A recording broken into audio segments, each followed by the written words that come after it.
Friends, welcome to cooking with Ammu channel. இன்றைக்கி beans carrot வச்சு ஒரு கூட்டு தான் செய்ய போகிறோம். வாங்க வீடியோக்குள்ளே போகலாம். பாசிப்பயிறு வந்து நான் ஒரு 200 கிராம் வந்து எடுத்துக்கிறேன். இது வந்து ஆழாக்கு வந்து பார்த்திங்கன்னா 200 கிராம் உள்ள ஆழாக்கு தான். அதை நல்லா ஃபுல்லாக எடுத்துக்கிறேன் நான். இதை பாருங்கள், இது நான் மெஷர்மெண்ட்டு காட்டுறேன் பாருங்கள். இது ஃபுல்லாக எடுத்துக்கலாம். உங்களோட இஷ்டம் தான், நீங்கள் வந்து ஃபுல்லாகவும் எடுத்துக்கலாம், இல்லை வந்து பாதி கூட எடுத்துக்கலாம்.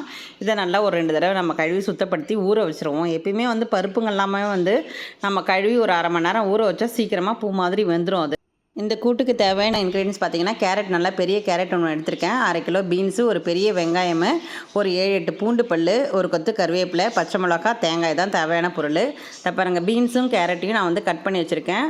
பூண்டை வந்து தோல் உரிச்சு எடுத்திருக்கேன். குக்கரில் வச்சுக்கலாம் நம்ம இப்போது. குக்கரில் வந்து பார்த்திங்கன்னா, முதல்ல அந்த காய்கறிலாம் கட் பண்ணோம் இல்லையா, அந்த பீன்ஸு, கேரட்டு, பூண்டு இது எல்லாத்தையுமே போட்டுருவோம். நம்ம அப்புறம் அரை மணி நேரம் ஊற வச்சுருக்கோம் இல்லையா பாசிப்பயிறு, அதையுமே நம்ம எடுத்து இதில் கொட்டிக்கலாம். அந்த பாருங்கள், பூண்டை நான் வந்து கட் பண்ணியே போட்டிருக்கேன். நீங்கள் அப்படியே கூட முழுசாக கூட நம்ம உரிச்சு போட்டுக்கலாம்.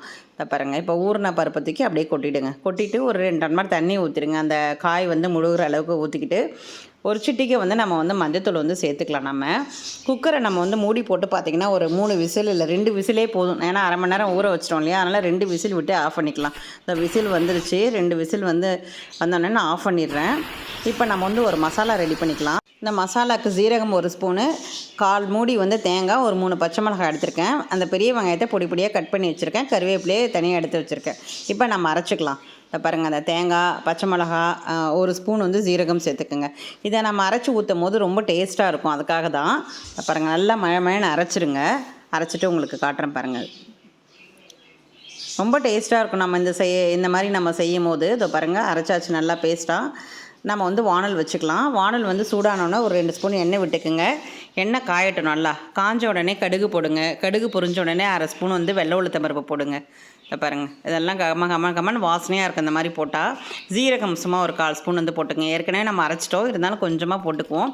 காஞ்ச மிளகா வாசனைக்கு ஒரு 2 காஞ்ச மிளகா கிள்ளி போட்டுக்குங்க. ஏற்கனவே பச்சை மிளகா நம்ம அரைச்சிருக்கோம். அந்த பெரிய வெங்காயம் சொன்னேன் இல்லையா, பொடியாக அரைஞ்சிட்டது, அதையுமே போட்டுக்குங்க. உங்களுக்கு பெரிய வெங்காயத்துக்கு பதிலாக சின்ன வெங்காயம் இருந்தாலும் சின்ன வெங்காயத்தையுமே நம்ம நறுக்கி போட்டுக்கலாம். இப்போ கருவேப்பிலை வந்து ஒரு பிடி போட்டுக்குங்க. எல்லாத்தையுமே அப்படியே நல்லா வதக்கி கொடுங்க. நம்ம குக்கரை திறந்து பார்ப்போம். பாருங்கள், சூப்பராக வெந்துருச்சு பாருங்கள். அப்படியே தூக்கி அந்த பருப்பை தூக்கி இதில் ஊற்ற வேண்டியது தான். இந்த பாருங்கள், உங்களுக்கு வந்து சாதத்துக்கு தொட்டு சாப்பிட்ற மாதிரி இருந்தால் நீங்கள் தண்ணி ஊற்ற தேவையில்ல. நான் வந்து இன்றைக்கி கொஞ்சம் சாதத்துக்கு பசஞ்சு சாப்பிட்ற மாதிரியும், தோசை, சப்பாத்தி அந்த மாதிரி கொஞ்சம் வந்து நான் தலை தான் வைக்க போகிறேன். தேவையான அளவு உப்பு போட்டுக்குங்க.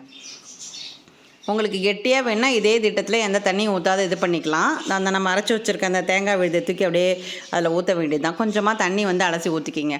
நான் வந்து இன்றைக்கி சாதத்துக்கு பசஞ்சு சாப்பிட்றனால நான் வந்து 1 டம்ளர் தண்ணி எக்ஸஸாகவே ஊற்றிக்கிறேன். இந்த பாருங்கள், இது நல்லா சுண்டிடுச்சுன்னா உங்களுக்கு வந்து கூட்டு மாதிரி ஆகிடும். நான் வந்து இன்னும் கொஞ்சம் தண்ணியாக கொஞ்சம் சாதத்தில் பசஞ்சு சாப்பிட்ற மாதிரி பண்ணியிருக்கேன். கொஞ்சோண்டு பெருங்காயத்தூள் போட்டுக்கோங்க, வாசனைக்கு நல்லாயிருக்கும்.